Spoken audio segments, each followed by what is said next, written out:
कि जो भारत के मंदिर हैं, उन मंदिरों पे जो चढ़ावा आता है वो सरकार लेती है। कुछ मंदिरों का 100% लेती है और कुछ परसेंट वहां के जो काम काज देखते हैं उनको दे देती है।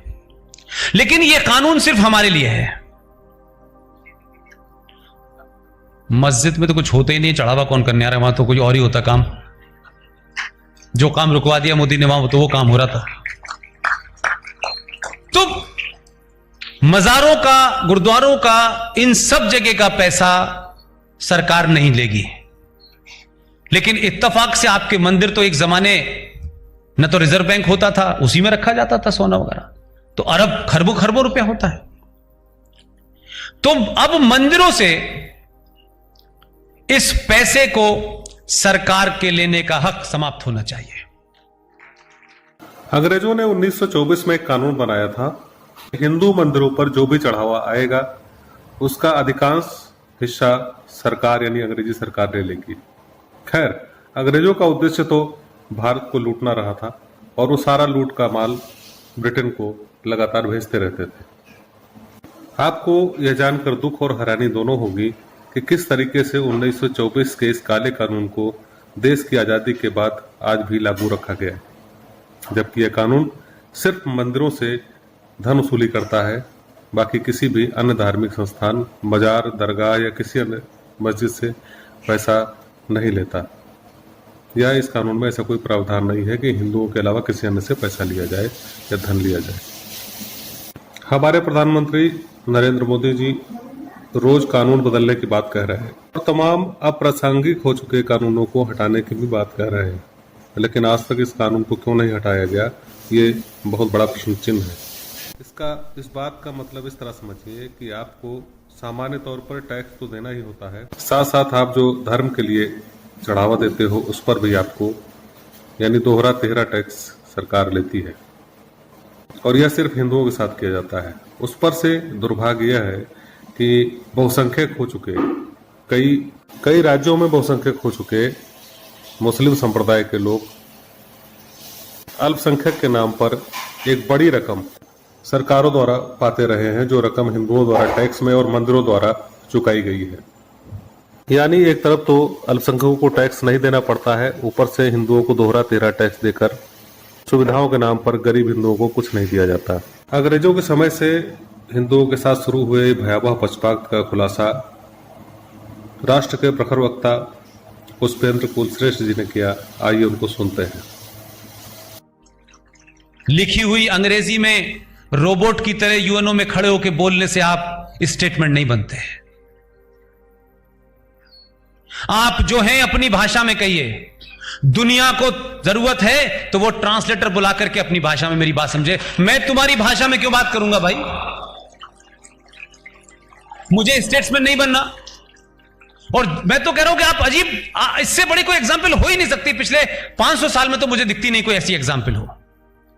अपने मूल्यों पे खड़ा रहा, कभी शर्मसार नहीं हुआ। कौन सी दुनिया का अवार्ड है जो उसे नहीं दे रहा? गिने एक एक देश से लेकर के गिनना शुरू करें। इतने अवार्ड तो सेकुलरों को नहीं मिले, जो सेकुलरों ने इस देश के अंदर संविधान की ऐसी की तैसी करके रख दी। जिन लोगों ने अपीजमेंट की स्थिति यह कर दी कि आपने जो माइनॉरिटी का शब्द आपके संविधान में नहीं है, जिसका कोई डिवीजन नहीं है, आपने एक एक्ट के तहत माइनॉरिटी कमीशन बना दिया, जिसको भी हमने चैलेंज कर दिया है। ये जो माइनॉरिटी कमीशन बना हुआ है पूरे देश में, नेशनल कमीशन ऑफ माइनॉरिटी, ये फ्रॉड है। और ये हम नहीं कर रहे। सुप्रीम कोर्ट को एक अर्जी दी हमने, हमारे साथी अंकुर शर्मा ने, जो जम्मू में लड़ रहा है।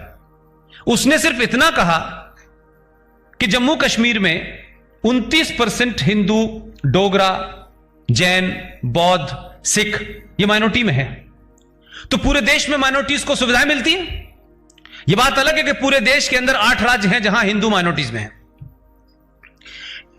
उसने जब यह पीआईएल दी तो चीफ जस्टिस साहब ने नोटिस इशू कर दिया, केंद्र सरकार को भी और राज्य सरकार को भी। तो राज्य सरकार आई कश्मीर की, और उन्होंने जो एफिडेविट दिया वो कमाल का था। अच्छा, हमको तो पता था कि ये सब इस मामले में एक्सपर्ट हैं, तो हमने 2011 का सेंसस की ऑफिशियल कॉपी भी कोर्ट में दे दी थी।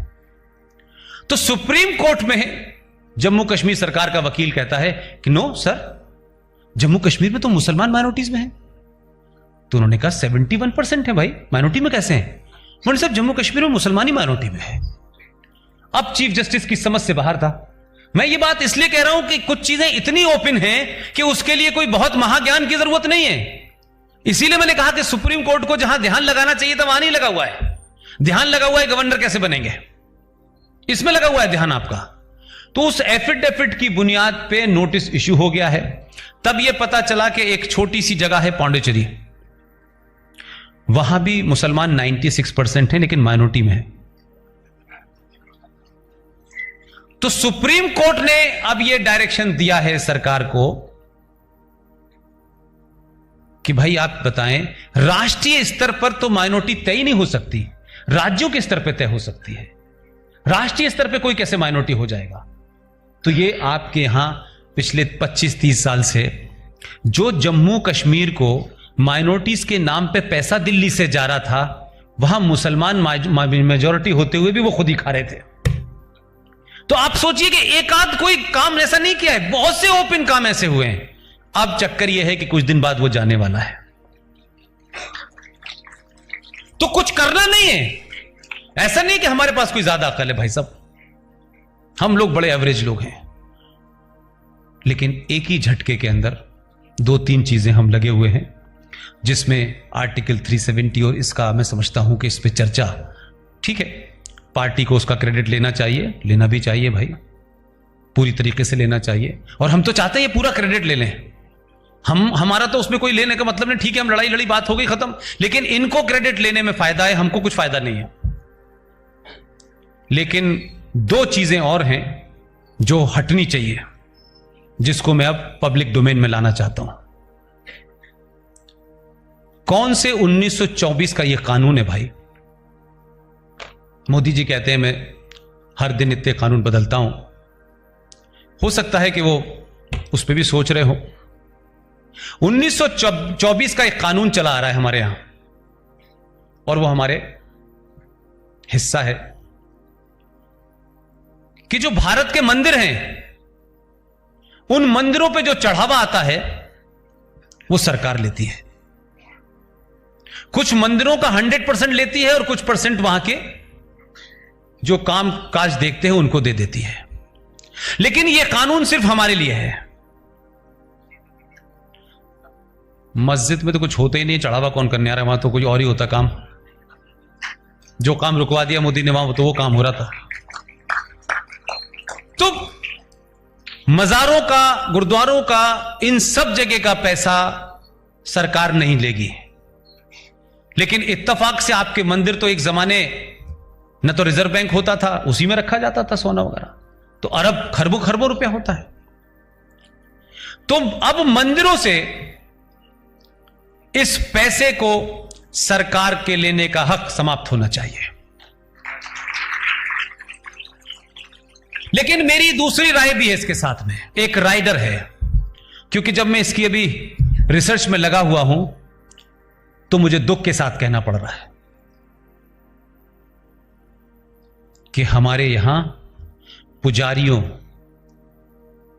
कोई सरस्वत ब्राह्मण है, कोई सरयू पारी ब्राह्मण है, इतने सारे झगड़ों के कारण 90% केसेस कोर्ट में हमारे ही लोगों के गए। और ये उस वक्त की रूलिंग है। मैं ये कहता हूं कि सरकार इस पैसे को नहीं लेगी, लेकिन साथ में शर्त यह होनी चाहिए, हर वो मंदिर जिसका करोड़ों में चढ़ावा चढ़ता है, उससे ये आप रिटन हलफनामा लें कि वो उस मंदिर के पैसे से हर जगह एक साइंटिफिक वैदिक कॉलेज खोले। और ये इसलिए नहीं कि कोई भारत को हिंदू राष्ट्र बनाना है, नहीं नहीं नहीं ना। जिस साइंस पे दुनिया गर्व करती थी, उन वैदिक जो चीजें हैं उनको ला करके साइंटिफिक तरीके से उसको पढ़ाया जाए।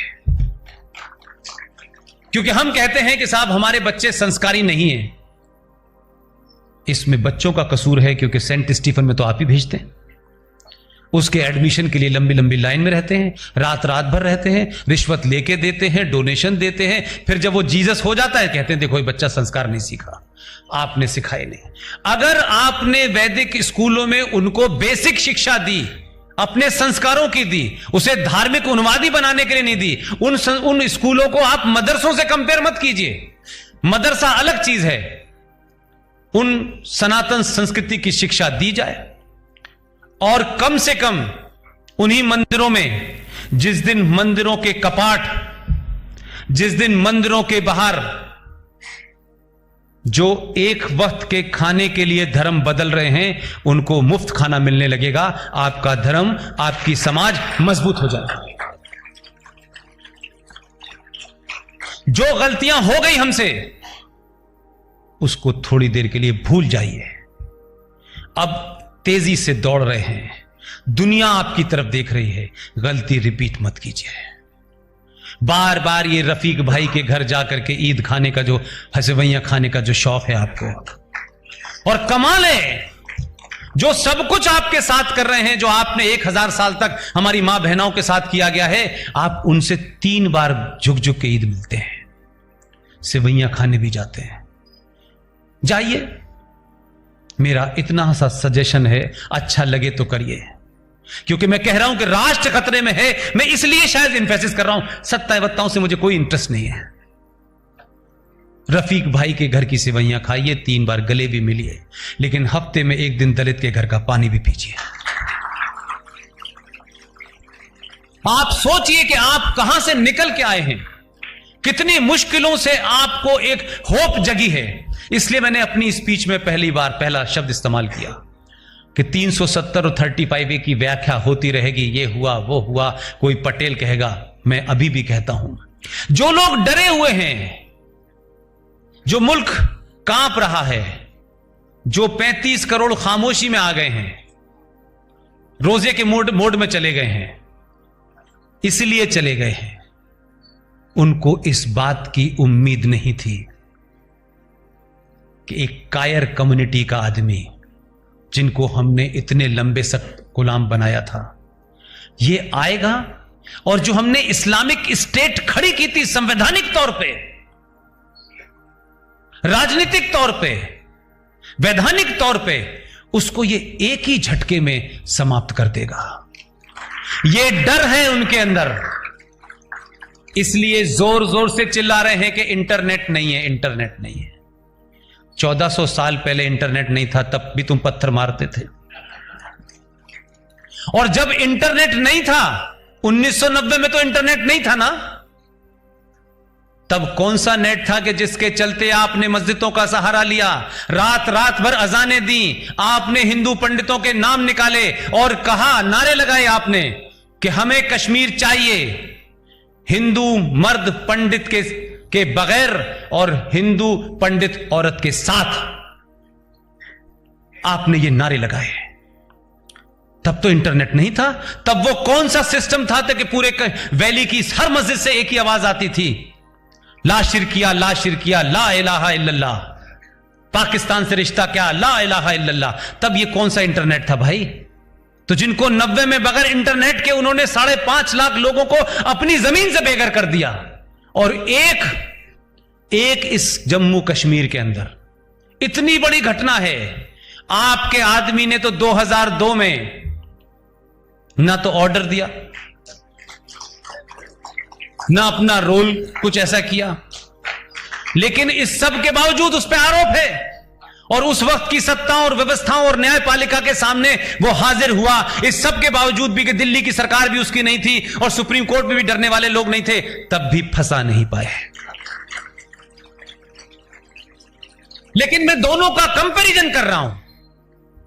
अगर 2002 में मुख्यमंत्री के ऊपर मुकदमा चल सकता है, मुकदमा के लेकर के तमाम सवाल उठ सकते हैं, उस पर सीबीआई जांच कर सकती है, उसको इंटरोगेट कर सकती है, तो 1990 में जो मुख्यमंत्री था कश्मीर का, वो तो खुलेआम घूम रहा है भाई।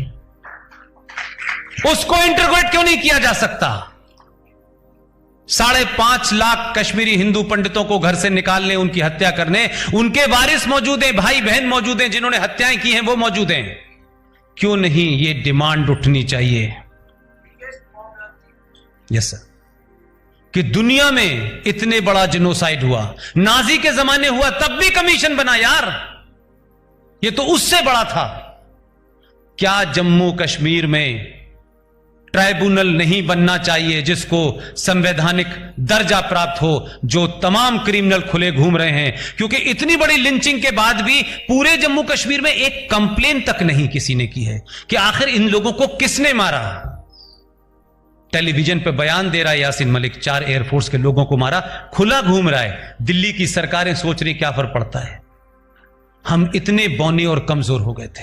दोस्तों, आजकल कुछ लोग कह रहे हैं कि वो डरे हुए हैं, कुछ समुदाय के लोग कह रहे हैं, एक खास विशेष समुदाय के लोग कह रहे हैं कि वो डरे हुए हैं। अच्छा ही है, क्योंकि जब वो डरे नहीं हुए थे तो उन्होंने जो कुछ किया है, खासतौर पर जो हिंदुओं के साथ किया गया है, उसकी पुनरावृत्ति ना हो तो उनका डरे रहना ही बेहतर है।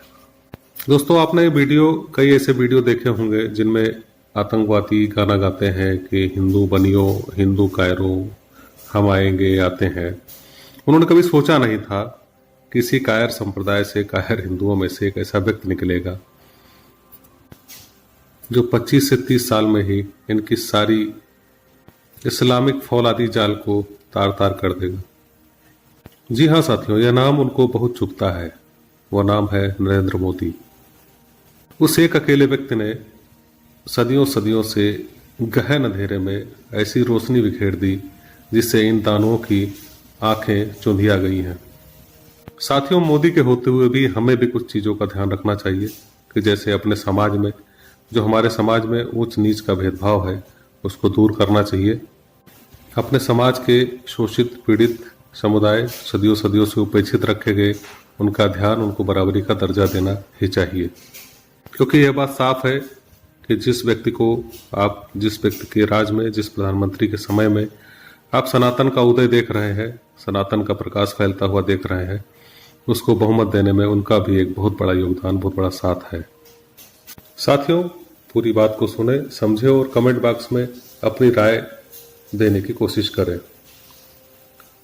दोस्तों, अगर आप पुष्पेंद्र जी की बातों से पूरी तरह सहमत हैं और आपको लगता है कि उनकी विचार हमें जागरूक करने में, हमारे समाज को सही दिशा देने में सक्षम है, तो हमारे चैनल अखंड हिंद को लाइक जरूर करें और सब्सक्राइब करें, ताकि हम आपको पुष्पेंद्र जी के विचारों से अवगत कराते रहें। मिलते हैं अगले एपिसोड में, तब तक के लिए जय हिंद, जय भारत।